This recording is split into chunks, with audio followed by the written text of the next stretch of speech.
appreciate the opportunity to be here this morning. I think this is an important issue, and I hope you'll indulge me for just a few minutes while I sort of give a consumer's perspective on this issue and sort of set the context for the discussion that we're going to have this morning with Chairman Muneer and Trevor. As Lloyd said, on June 2nd of this year, the Environmental Protection Agency issued its proposed rule known as the Clean Power Plan under Section 111D of the Clean Air Act. The goal of the rule is to reduce CO2 emissions from fossil fuel generation by 30% by the year 2030 in comparison to 2012 emission levels. The proposed rule also contains milestones that must be met during the compliance period beginning in 2020 with full compliance in 2030. Under the rule, each state is assigned a unique compliance target based on either the tons of CO2 emitted per megawatt hour generated within a state, or the rate-based goal, or the total amount of CO2 emitted by generation resources within a state, the mass-based goal. Wyoming's rate-based goal is 1,714 pounds of CO2 per megawatt hour in 2030, and that's an approximate reduction of about 19% from 2012 levels. The EPA suggests that the cost of compliance with the emission limits contained in its Clean Power Plan are quite modest, and that the benefits to public health far exceed the costs required to comply. I'm skeptical. I'm skeptical that the cost of compliance will turn out to be modest, and I'm skeptical that the EPA has considered the full spectrum of costs that will result from an implementation of the Clean Power Plan. The Clean Power Plan, together with EPA's recently published rules on mercury and air toxics, the MATS rule, regional haze, and water intake structures under 316B, and prospective rules such as coal combustion residuals will inevitably require large investments at Wyoming's existing coal-fired power plants. A substantial portion of this generation is also at risk for retirement in the event that these environmental compliance requirements can't be met on an economic basis. Some have likened this incremental approach to environmental regulation as death by 1,000 cuts. For me, it's quite simple. If we abandon our baseload coal generation resources, which currently provide reliable and affordable power for Wyoming citizens and many others throughout the region, and replace them with brand new resources, there will be, by definition, upward pressure on customer utility bills. Not to mention the impact it will have on jobs and government budgets in Wyoming.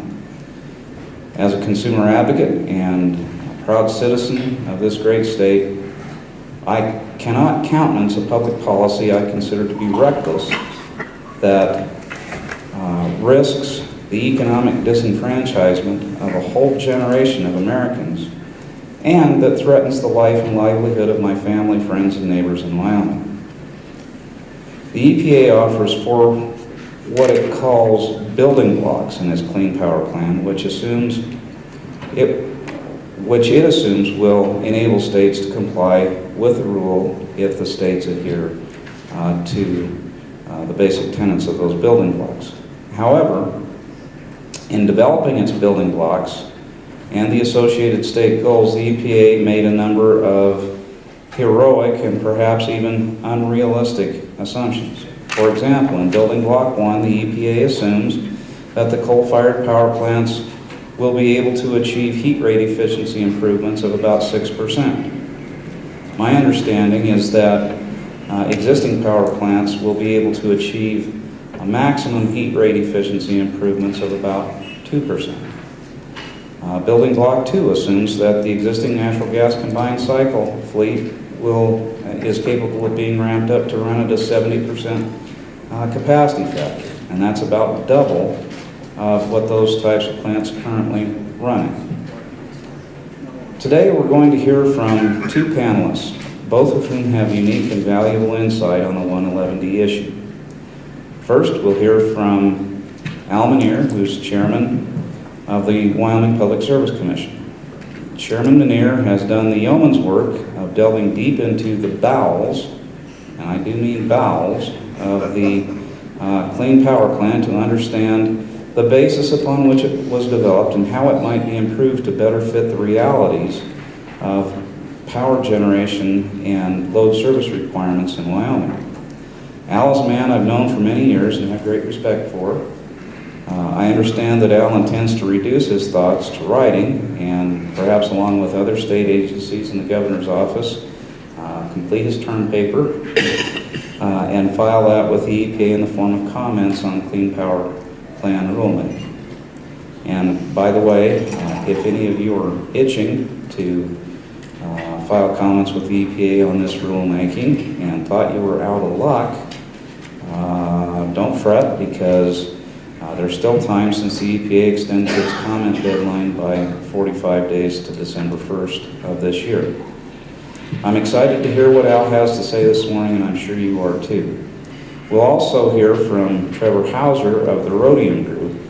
The Rhodium Group has already undertaken extensive modeling to understand the dynamics of compliance with the Clean Power Plan, the key factors driving compliance costs, and what strategies should be considered in devising a low-cost compliance plan.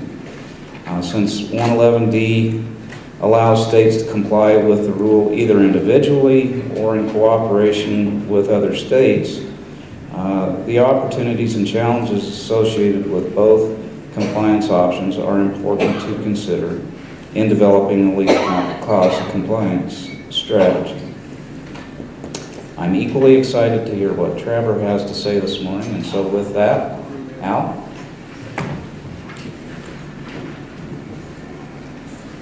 Thanks, Bryce. Okay, you've already heard that this is going to be bad news, so I think we'll get right to it. My intent today is to basically walk you through the arithmetic of the target that the EPA has put together for the state of Wyoming. It's really not that complex, although if you had to wander through the data from the Energy Information Agency, the EPA spreadsheets, it'd take you some time. But fundamentally, it's really not that complicated. First thing you need to look at is this, right there. See that Wyoming total? Everything that the EPA goal, and I'm going to talk about the rate side this morning because it'll save some time, and it's really what I think the focus point is, because that's how they set the target. They didn't do it on a mass basis, they did it on a rate basis. Everything that we're talking about basically involves the ratio between carbon dioxide to megawatt hours of energy coming out, okay? So if you keep that in mind, then what the EPA is proposing to do is really to start out with this universal plan, so I'll come back to that in a second, and affect that ratio. You can affect it, the 4 building blocks, generally speaking, and I'll come back to those in a second too, but broadly speaking, the first building block aims to get more energy for less carbon dioxide out of the existing plants. So that's going to affect the ratio that way. Let's go back down to the first one. I'll come back to this in a second. I'll go into the detail a little more about it. The second building block, which involves redirecting gas plants, affects the ratio by having a facility that generates less carbon dioxide for the same or more energy, okay?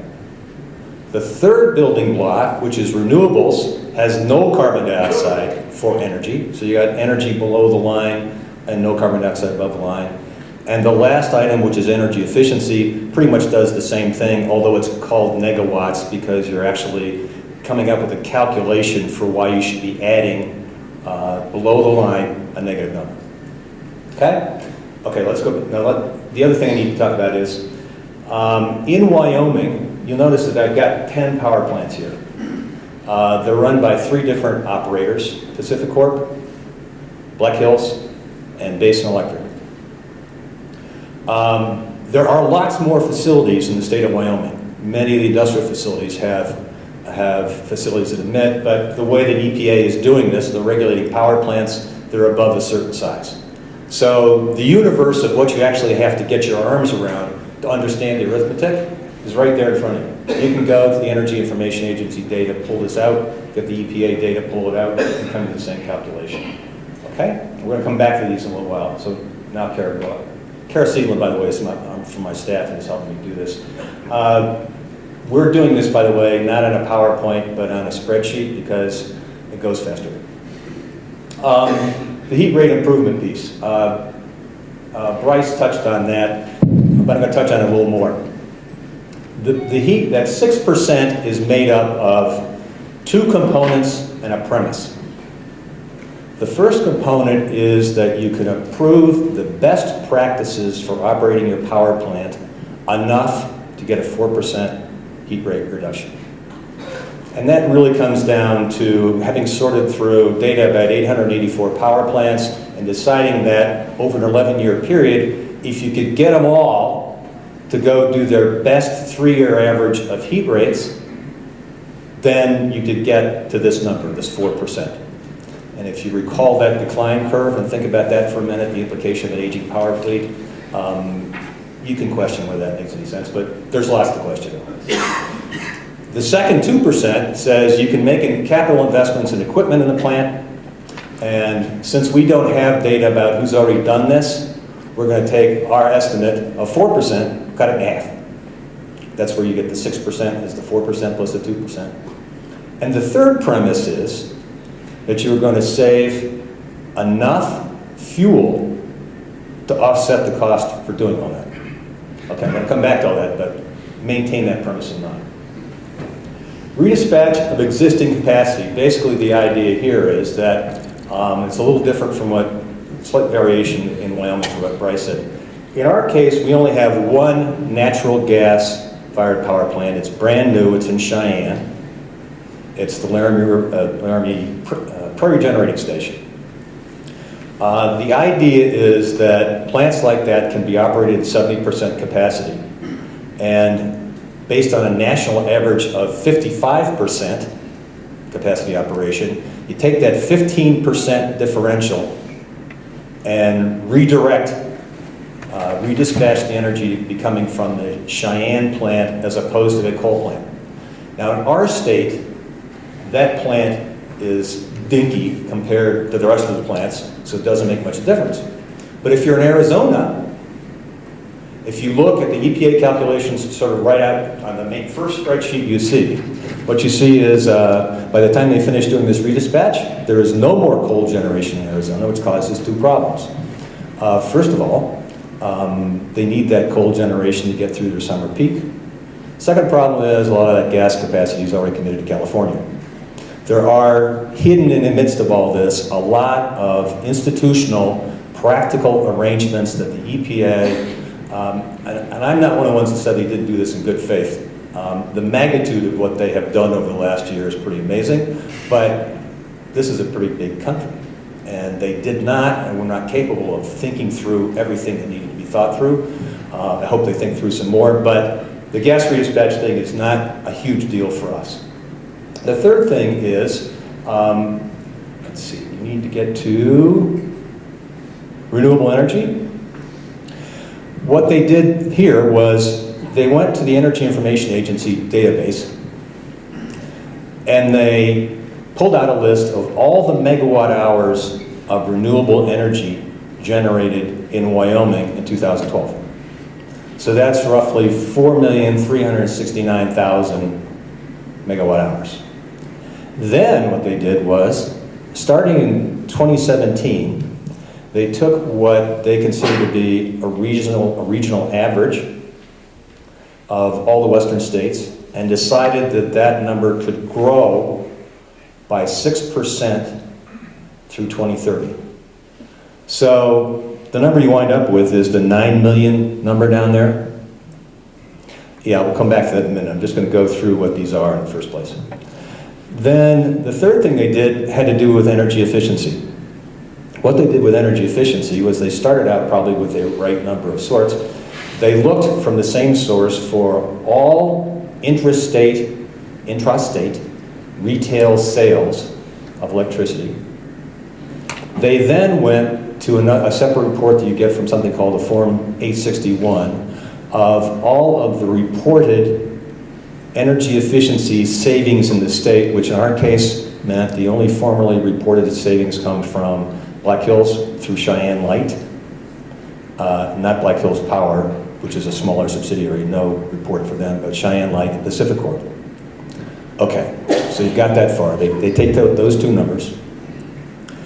They then divide the reported energy efficiency savings by the megawatt hours sold to get to 0.13%, and that's their starting point for 2017. After 2017, what they do is escalate that by 0.2% every year until it reaches a grand total of 1.5% every year of energy efficiency savings. So, just to start the first year off, then obviously they're talking about more than doubling the energy efficiency.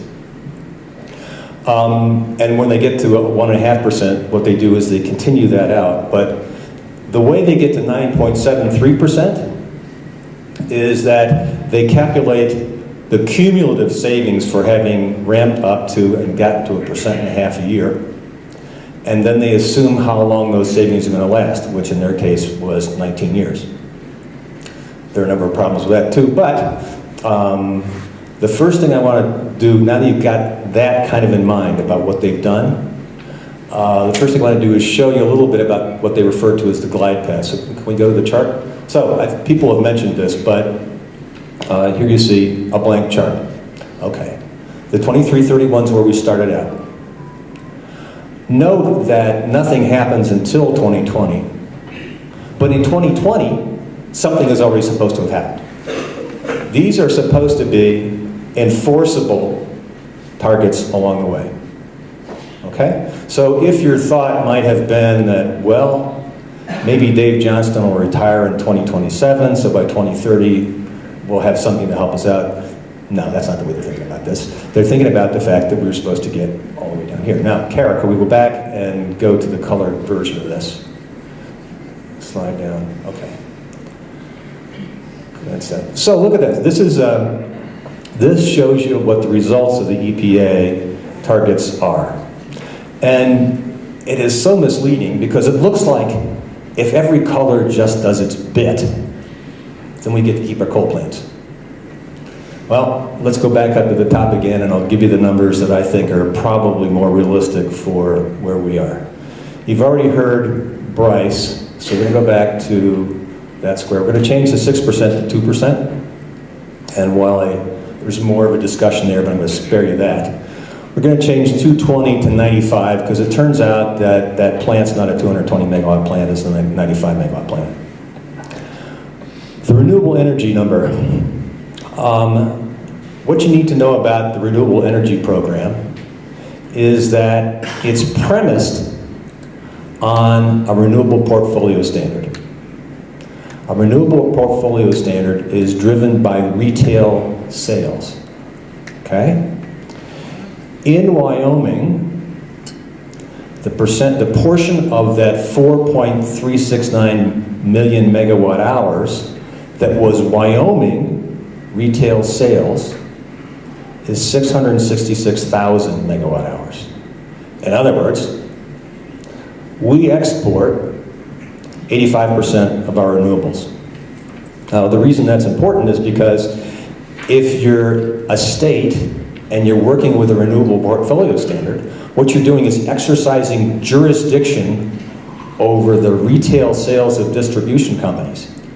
You don't exercise jurisdiction over wholesale sales that go out of state. It's as simple as that. We can't start out and exercise any control whatsoever with the 4.4 million. So the number they should be using is 666,000. And what happens when you do that is you get down to, do the change. You get down to basically 1.4 million. Now that includes the 6% increase annually. And let's set aside what I know Sean Taylor thinks about a renewable portfolio standard, just for a moment. Let's just take this thing at its face value. My point here is that the EPA, if they're going to have a program that's premised on a renewable portfolio standard, then they got to play fair. They can't pick a number that we can't use. Okay, the 9.73%. There are a variety of things that are problematic about that for us. I've been writing a term paper, so they're all stuck in my head. But one of them, well, it seems Mike easily hears. One of them is that it includes. Remember, I told you it's based on intrastate retail sales.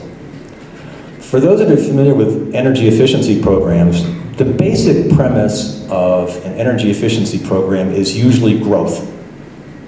It is usually true that if you're going to sell an energy efficiency program, you're doing it in a climate where the Public Service Commission, or somebody like me, can authorize a charge, a little surcharge, on electricity bills, creating a pool of money that's then used to make offerings to customers.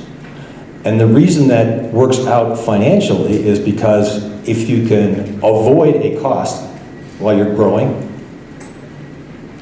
then everybody comes out ahead, okay? When you're not growing, what happens is you have an infrastructure that you've already paid for. Now you're using it less because you're conserving, and you wind up having to pay for it anyway. So Mr. Easley was in here earlier to see us before. Their coal bed methane sales are falling. That has led, sales falling, that has led to a 3% rate increase to basically continue to cover their infrastructure. Now, think about where Mr. Easley's sitting right now. He's sitting in a service territory that has 8 of the 10 largest coal mines in the United States of America.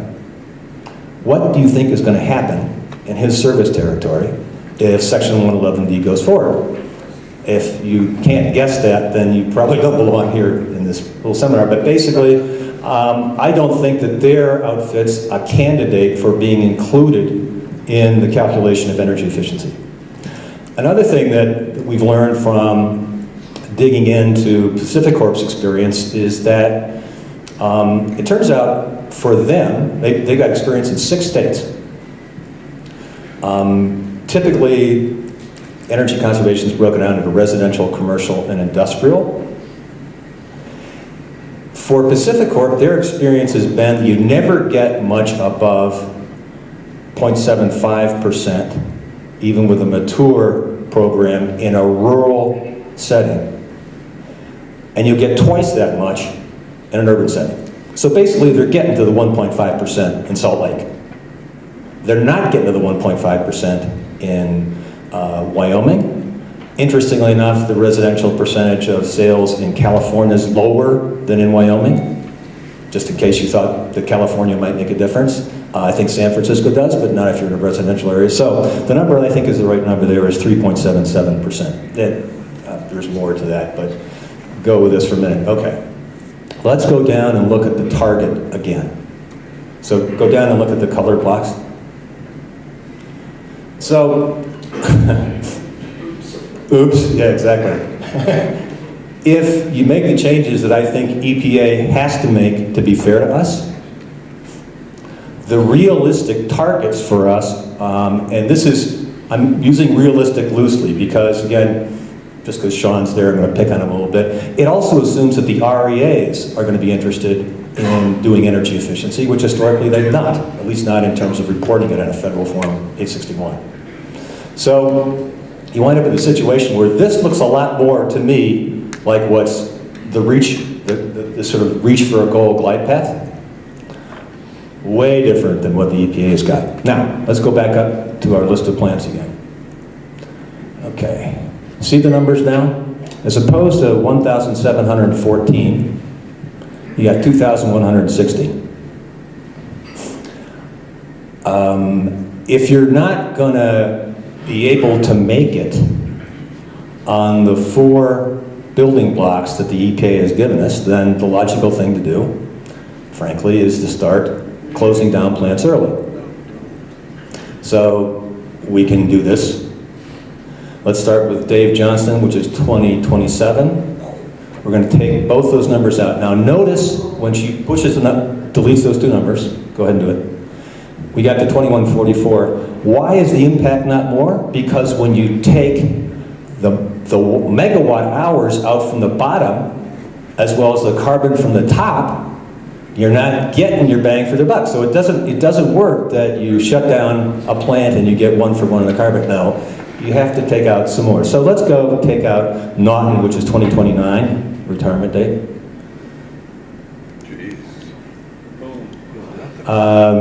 You saw what that did, not much. The next one is Laramie River Station, which is in the 2034, 25, 35 range.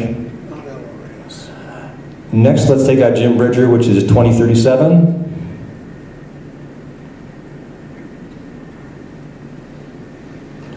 Next, let's take out Wyandotte, which is 2039. That's Wyandotte, not Wygen, but Wygenbeck. I'm going to do this in the order of the retirement dates. Okay. We finally eliminated all of Pacific Corp's plan, or retired them all early.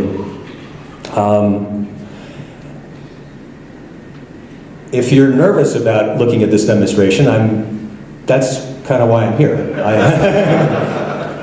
When I first, the last time I was here, by the way, I was asked by the press about how concerned I was about this, and I said, well, let's wait and go look and see what the numbers do before we get too excited about this. After all, nothing really hits until 2020. Well, that's actually not true either. From what you just saw, if you're in the utility industry, one of the things the utility industry hates is uncertainty, just like, heck, I'm 65, I hate uncertainty too at this stage of my life. This is terrible if you're trying to make decisions about, for example, to put on more pollution controls or plant upgrades. I mean, among the other ironies about this, by the way, is one of the things that most influences heat rate is whether you're using a coal plant at full capacity. If the EPA tells you on the one hand to make an investment to improve your heat rate, and then tells you to dial it back 20%, it was obviously a fool's errand to have made that investment in the first place. So, on the lighter side, I think we have some pretty good arguments to make to the EPA about why our target's wrong. I can almost tell you for a fact that if they don't make adjustments to these targets, my instinct is that the leadership of the state will say, tell you what, EPA, you want to shut down coal plants? You do it. We're not going to, if the price of shutting down, of being in control of our own destiny is to have the blood on our hands for basically dismantling the power industry in the state of Wyoming, I can see why somebody would question it. So it's all going to be, I don't know that that's going to happen, but there's obviously some potential for drama here on a major scale for the state of Wyoming. And that's really all I have. I'll ask questions when it's time. Thanks.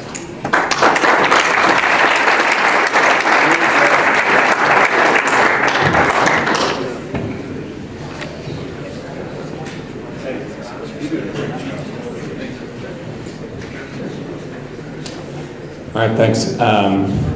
So I thought that I was going to have a very depressing presentation, but Al set the bar nice and low. Pleasure to be asked to be here. I'm happy that Lloyd gave me the opportunity to come out. I grew up in Jackson, born 8 blocks that way, so it's nice to have an excuse to come see my folks. So I'm going to be focusing on the other side of the equation. Al was talking about the impact for the state of Wyoming from a compliance standpoint in terms of choices that the state needs to make about the power sector in state. I'm going to talk about how decisions that other states make will impact Wyoming economic interests. This is some work we did in partnership with the Center for Strategic and International Studies, which is a think tank in Washington. Next slide. Or do I have control? Yeah. I have control. That's even better. All right. So just to kind of summarize what Al already laid out, EPA used a building block approach for determining the target, the emission rate target for each state. And that building block approach was basically to look at opportunity, to say, what are the opportunities for emission reductions in the power sector that each state has? And they used the 4 building blocks that Al mentioned. What's important to keep in mind is that's not how states need to actually meet that rate target. States have complete flexibility in how to meet the emissions rate target set by EPA. The building blocks approach was just used to determine the headline emission rate target that was assigned to each state. We're at the first inning of this ball game. It's very difficult to project what the impact is going to be for the energy sector, for the country as a whole. The proposal that was put out by the EPA in June is a draft. The final, if it's on schedule, after comments, will be put out next June. States then have several years to submit their state implementation plans, so it'll be at a minimum 3 to 4 years before we have a good sense of exactly what the impact on energy markets are going to be. That said, states have to engage in thinking about that process, and so what we wanted to do was kind of bookend the range of possible outcomes so that states have an understanding of where their interests and equities lie, focusing specifically on the broader energy market impacts. There are lots of folks who are doing analysis on what it means for the power sector. Where we saw a gap in the research was very little attention on what it means for upstream production, and that's a significant part of the story. So what we do is we take the proposal as written, and we, in the National Energy Modeling System, which is the model that the Energy Information Administration uses for the annual energy outlook, model what the least cost, given current technology cost assumptions, pathway would be to meet that emission rate target. Now again, that's not a guarantee that that's what states would actually do. States could choose to comply through a set of interventions that were not necessarily least cost. But for this exercise, we looked at what the least cost pathway would be, and then we look at the impact not just in the power sector, but upstream as well. We focus on 2 major design decisions that states will need to make. The first is the extent to which they include energy efficiency crediting in their state plan. Now, as Al said, the EPA used energy efficiency opportunity as a building block in determining the target, but that doesn't mean that states need to comply by putting in place energy efficiency crediting programs. They could comply exclusively through generation side solutions. So to bookend that, we have a scenario where there is no energy efficiency used to comply to reach those emission rate targets, and the other where the full amount that the EPA included in their building block is used. The second major design decision, choice that states will have to make, is the extent to which they cooperate, right? Each state is given, 49 states are given an emission rate target. States can submit multi-state implementation plans. Right? So for example, the states that are part of the RGGI greenhouse gas trading program in New England will likely just submit that as their plan, right? And when that happens, you average out, weighted average, the emission rate targets for all the states that are included in that plan. From an economic standpoint, the greater amount of multi-state cooperation you do, the lower the compliance costs are, because you have a wider range of options from which to choose from. If you comply only in your state, then you're limited to the compliance options that are available in your state, which may not be the cheapest compliance options. So to bookend that, we have a national cooperation scenario. So that's a kind of hypothetical, all 49 states cooperate and submit a multi-state SIP. That's not going to happen, but that's one extreme. And at the other end is a scenario where all states submit their own implementation plan and meet their emissions rate target through interventions in their state alone. So to look at one of those scenarios and to kind of give you a sense of the potential magnitude of the impact, on the left is U.S. power generation by source in the 2014 Annual Energy Outlook from the Energy Information Administration. All models are wrong. This model will be wrong too. The point is not the point estimate prediction for what coal share power generation is in 2030. What you want to focus on is the difference between the two, the relative change from our current forecast of what CPP, the Clean Power Plan implementation, could do. And what we find at a national level is that the least cost compliance pathway between 2020 and 2030, which is the period that the EPA sets out, is fuel switching from coal to natural gas. It is just on a cost basis that is very difficult for renewables or nuclear to compete in meeting that emission rate target. So coal's share of national generation down to 21% by 2030, and natural gas's share of generation up to 43%. this maps out that change for all the 4 scenarios that we looked at. So this is the change in power generation from reference. So bars above the line are increase in generation relative to what's otherwise projected to occur, and bars below the line are a decrease in generation. And so you can see that coal-gas switching story more clearly here. Large decreases in coal generation, large increases in gas generation. Slight growth in renewables, a little bit of growth in nuclear, but the main story is a coal-to-gas switch. That dynamic holds true throughout the different implementation scenarios that we model, but the magnitude is very different. And this is an important kind of takeaway for Wyoming coal producers. The extent to which other states include efficiency crediting in their programs decreases the decline nationally in coal generation. So that's if you compare the top 2 charts to each other, the bottom 2 charts. If other states credit efficiency, they need less fuel switching, which means less coal to gas switching and a lower decline in coal demand, and we'll walk through what that means in terms of production revenue for the state shortly. This is change in capacity. So in the current baseline projection from the EIA, about 50 gigawatts of coal retires between 2020 and 2030. Now, if Carl's projections about decline in capacity factors are right, that baseline retirement number should be even higher. But if you look at how much additional coal retirements the Clean Power Plan would result in, it's about an additional 50 of coal above the 50 that's projected nationwide, and a fair amount of decline in combustion turbine capacity, and an increase in NGCC, natural gas combined cycle capacity, and renewables capacity. If energy efficiency is credited, you still get the 50 gigawatt decline in capacity, but you have a smaller change in dispatch and very little increase in natural gas combined cycle capacity in those cases. So what does that mean for fuel producers upstream? This is projected change in natural gas demand and producer revenue in those scenarios, those 4 scenarios that I laid out. So, anywhere between a 3.1 and 11 BCF a day increase in US gas demand. Current gas demand is 70-ish BCF a day. So that's a 4 to 14% increase in demand, pretty large increase in demand, which means between a $6 billion a year and $32 billion a year increase in revenue to natural gas producers. So this is a big wet kiss for the natural gas industry from EPA on a revenue standpoint. Now, the flip side of that, of course, is that revenue is coming from somewhere, and it's primarily coming from coal producers. So that coal-gas dispatch switch translates into between a 300 and 463 million ton a year decline in coal production relative to the reference case. So that's between 30 and 47% decline in nationwide coal production, which translates into anywhere between a $14 and a $21 billion a year decline in coal producer revenue relative to projected revenue and prices.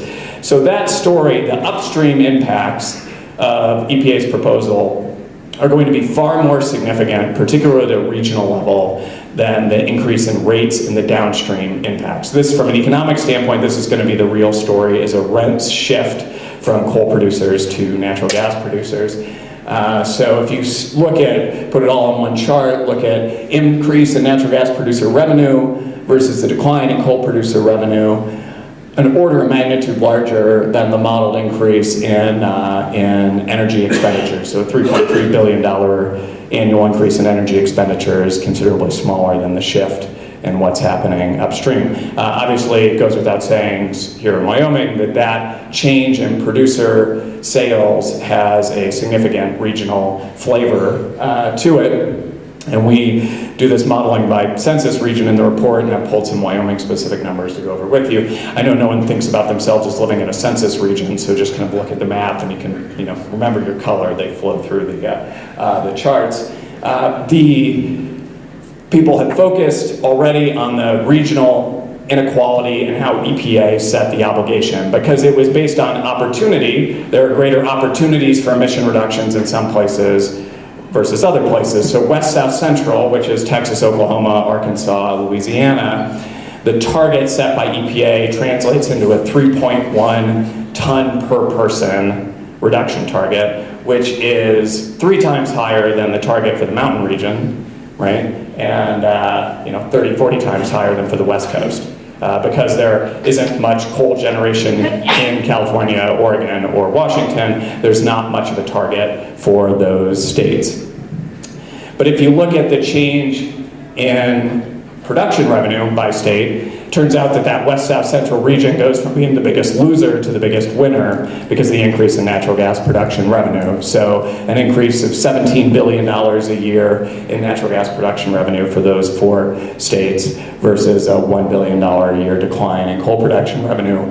Whereas for the mountain region, $8 billion decline in annual coal production revenue, somewhat but not entirely offset by a $5 billion a year increase in natural gas production revenue. That dynamic in general holds true if efficiency is credited, but the magnitude is considerably smaller, again, because you have less of that fuel switching between coal and natural gas. So let's look at what that means for Wyoming specifically. This is assuming current transportation costs. There is a lot of uncertainty about whether in a market where US coal demand was declining, whether Powder River Basin coal would be able to capture new markets if the rail companies were willing to lower transportation costs. There's lots of folks in this room who probably have a better sense of that than I do. This is assuming current transportation costs and current regional distribution of coal deliveries.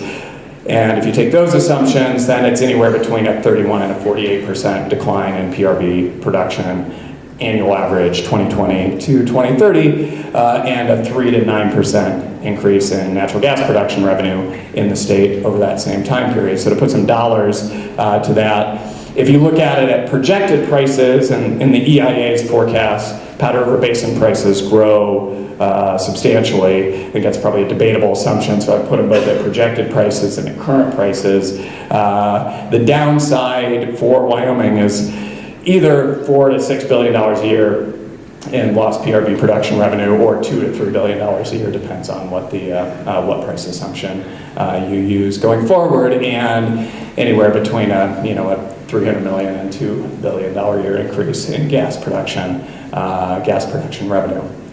So that's obviously going to have an impact on the state.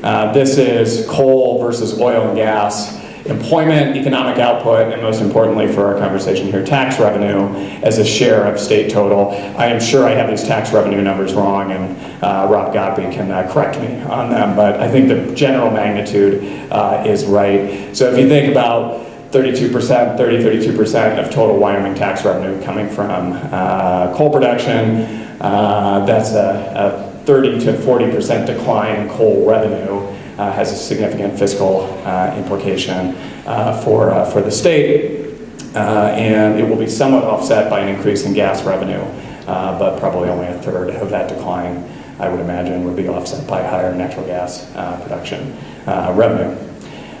So in thinking about how Wyoming approaches the Clean Power Plan, my takeaways from this are first, that encouraging other states actually to credit energy efficiency to the maximum extent possible is going to be in Wyoming's interest. The other is there's a lot of interest in Wyoming proactively engaging other states in conversations about multi-state implementation plans, not least because then Wyoming doesn't have to pick its compliance options by picking which particular plant to retire. There's a broader pool. And because other states in the western grid are actually going to have a greater appetite politically to take on some of those emission reduction obligations than in Wyoming, but also because Wyoming's wind resources, this is per capita wind resource by state, Wyoming third from the top, Wyoming's ability to market its wind in WEC is going to be determined by how other states design their implementation plans. It is not necessarily true that other states in the region will be able to credit wind imports from Wyoming towards their EPA target, right? They can do that, but that requires a multi-state conversation about how renewables will be treated. So the extent to which there is a market for Wyoming wind in the West and an incentive to create additional transmission lines is going to be informed by how this conversation unfolds over the next couple of years. So hopefully I managed to depress you even more than Al did.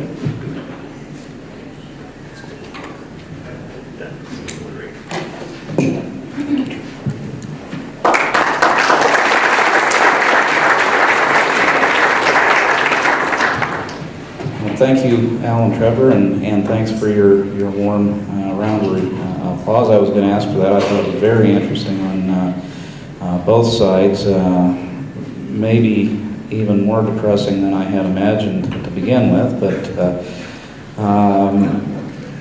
I'll entertain questions from the board at this point. Questions? Could you comment a little bit about natural gas prices and transportation costs? For example, Texas is a huge coal market in terms of using coal for generation, and if there's a switching to natural gas there, what is the forecast about being able to locally source natural gas in-state, and whether people want to do that, and how that is so far beyond, I guess, Wyoming's ability to influence things? What are those kind of uncontrollable activities across multiple state lines that might have some, make it look more likely that people are going to switch to gas from coal? So our view, and I think kind of market consensus view, is that the natural gas supply curve in the U.S. is pretty flat from a resource standpoint. There's a lot of above ground questions, but just from a resource standpoint, the curve is pretty flat. That at the upper bound, that 11 BCF a day of additional demand for gas that we model translates into about a 40-cent increase in gas prices at Henry Hub. So it's not a huge price response to that delta in demand. And the gas resource in the Permian and in other parts of the West South Central Census region, I think is large enough to deliver that supply. We even tested that against a scenario where the U.S. exports very large quantities of liquefied natural gas, and the price increase you see there is a little bit higher, but it doesn't fundamentally change the economics of gas in the power sector. We've got a lot of gas in this country. Now, the ability to get the gas from where it's produced to where it's consumed is a different question.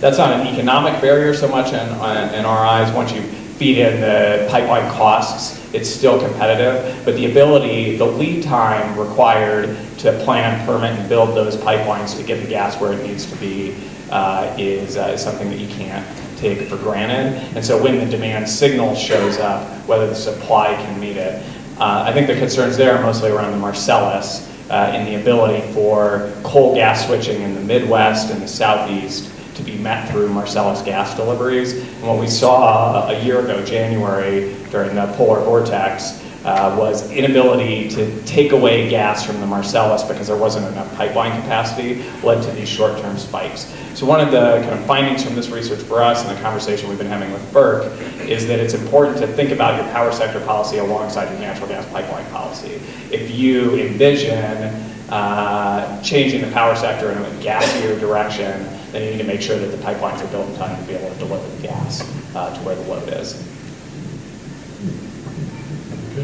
One more question. Chairman Muneer, do you have any insight into some of the other findings that are happening within the state as the different areas are responding to the EPA regs? I know the DEQ's doing some stuff. What are you kind of hearing on the other hard-hitting points? The way we've divided this up is we may eventually wind up with a letter from the governor, a letter from the DEQ, and a letter from us, because we tend to think about things a little different. The governor's obviously has a broader overview. We in the DEQ are engaged, but we're much more numbers oriented. I expect that you'll hear a lot from the DEQ, particularly about the problem of whether or not that renewables piece can be grown given the sage grouse and the other environmental constraints on basically siting anything in this state. So I'm sure we're going to hear more from them. And they also have industrial siting their bailiwick, so industrial siting has had a lot of experience with that. I expect that, but other than that, the way this is working is we're all going to we've started swapping pieces of drafts of things. But I don't expect to be, I don't expect to be covering what I know DEQ is going to cover. I also don't expect to be spending a lot of time talking about reliability because I know that there's some big generators who are really upset about that issue and don't really need my help to do it. I think that what I've been focusing on is what can we say about what goes on in the state of Wyoming that unless we say it, it's not going to get said. And the reason we're doing that, obviously, if you have to sue somebody, then you have had to have made your comments as of the December 1 date. So what's driving us is making sure that whatever story we had to tell about us gets told. Okay, thanks. Any other questions from the board? Other questions? Wendy?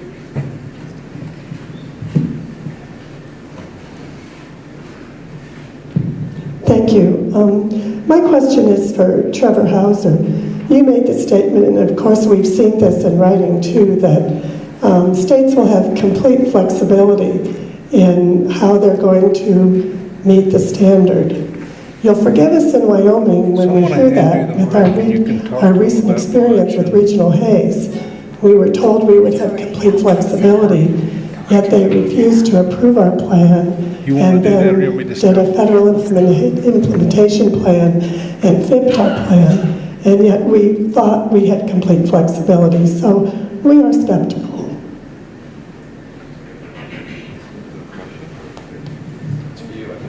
Question. My comment was just related to the building blocks. We've had an issue in the past where people think that you need to comply by doing the things that are laid out in the building blocks. And the other point of that comment is we're focused on the what the broader upstream market impacts are. And so it's important to think about different ways that states, so for example, while switching from coal to gas and dispatch may be a more cost-effective solution, you can imagine a state putting in place a plan where they met it entirely through renewables, something like that. And that changes the upstream impact. So the comment was about understanding that the flexibility in how states can develop their plans limits our ability to be predictive about the impact of the regulation at this point. Can I add something? The flexibility piece, I think was supposed to be the most attractive piece of the whole thing, but in my mind, the reason I've talked about all four building blocks is the EPA has said, if one of these building blocks doesn't work for you, or if we've set a target that's unworkable, it's going to be okay because we're pretty sure that unless you come to us with a complaint about all four building blocks, we're going to assume you can make it up somewhere else. It's kind of like saying, we didn't do this target setting on a rigorous basis, and we figure there's enough slop in there for you to make it up some other way. What I'm trying to show you is that the way they did it for us, all four building blocks are off, and we really need some relief. It's kind of as simple as that.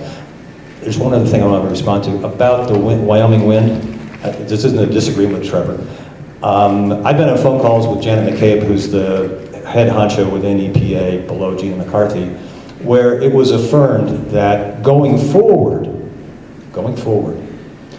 the purchasers or owners of wind resources, new wind resources, would be the ones that were the basis for determining what the situs of the credit is.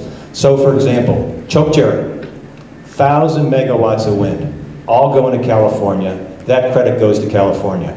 Now, in my experience with the Region 8, there was really no ifs, ands, or buts about that, which means we can't build a lot of wind and expect that's going to get us out of this hole unless somehow we work out an arrangement with California where they give us the credit. Now, I don't know exactly why they do that. I know, for example, that if you listen to the governors of Washington and Oregon, there's a real piece of the way they think about this that they like to see some coal plants just shut down just to see what would happen. There's a kind of a reckless attitude in some of these other states that depend on some of this generation. That's actually my point. So California currently, the most likely path to be California books the credits. California has no compliance obligation currently, so they don't need the credits. the renewables demand is going to be driven by other California policies, not by the CPP implementation. And so the point I was making about the incentive for multi-state conversations is that there's more opportunity for Wyoming to be able to get credit if you engage in that conversation, because California doesn't actually need, there's no value to them of the credits from that generation. But if it's just individual states submitting plans, there's no way you're going to get credit for that.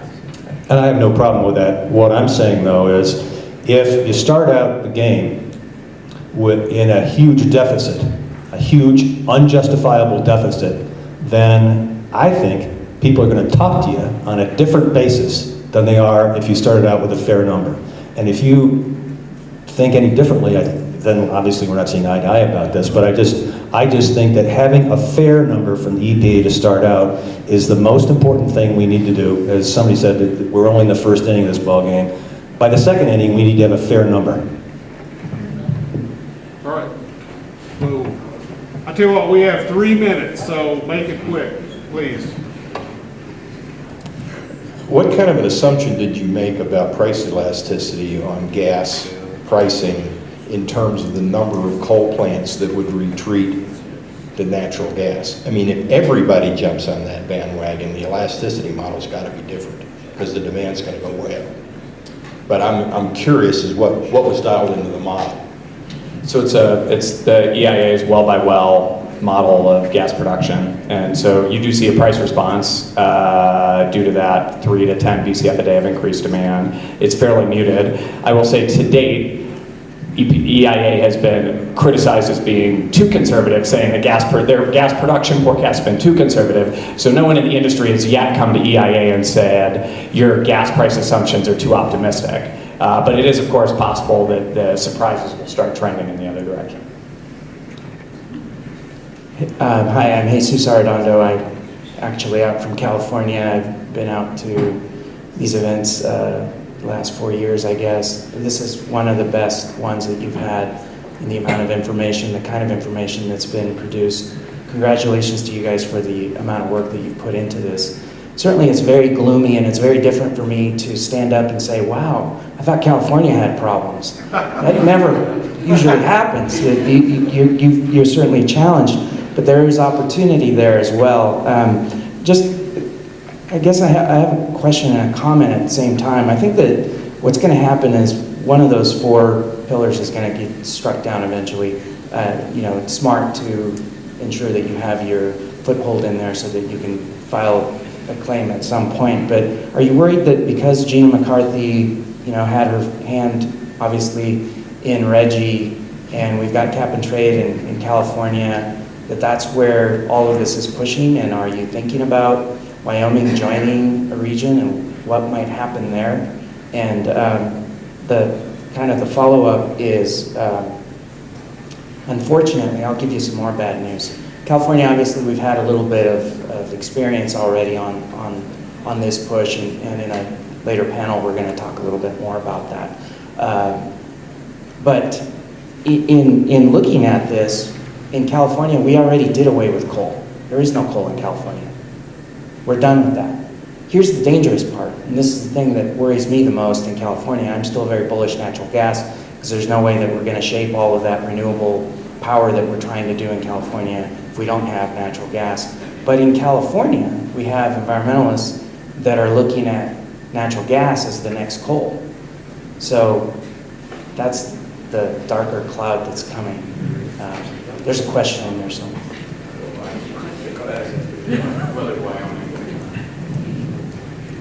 Wither Wyoming and all this, I don't know. But I guess having been around for watching Governor Friedenthal deal with the first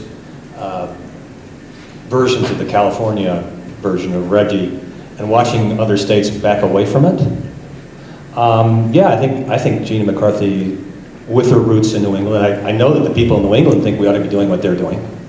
But when I actually try to talk to people about this, you find out that they have different sort of working premises. And they all think they're geniuses because they got retired some aging coal and some aging oil, got into natural gas, but then were appalled last year when their prices momentarily shot through the roof. I just think that one of the geniuses of being two geniuses in one sentence, I suppose. But one of the great things about the United States is it's big and it's diverse, and we have a lot of room for different people to look at things different ways. I think it's going to be a long road. I don't feel like we have environmental activists.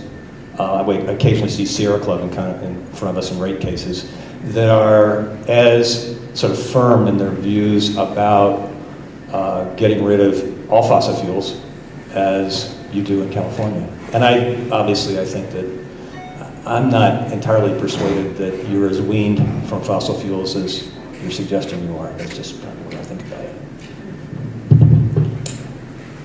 All right, Tom. 1 minute, please. Mr. Neer, New Source Review is an active topic and has been for many years associated with any major modification of an existing facility. How do you see NSR factoring into what EPA is doing? And the second part of the question on state flexibility, are there ongoing discussions that Wyoming has entered into, to your knowledge, involving regional cooperation? The answer to the letter is no, and the answer to that is, as I said before, until we get the target fixed, why would anybody deal with us? Why would you take on the problem that we have just out of the goodness of your heart? At some level, I have to say that dealing with commissioners and dealing occasionally with governors, everybody looks out after their own self-interest. It has to be a level playing field, and that's the answer to number 2. On the New Source Review, I think the generators have all told us about that. EPA has been very vague about that on the conference calls, the regional conference calls I've been in on, kind of vague, leaning in the direction of, no, we're not changing our minds about that. I feel like that what they're going to do is sort of wait and see how some of the rest of this plays out to see how serious a problem that is.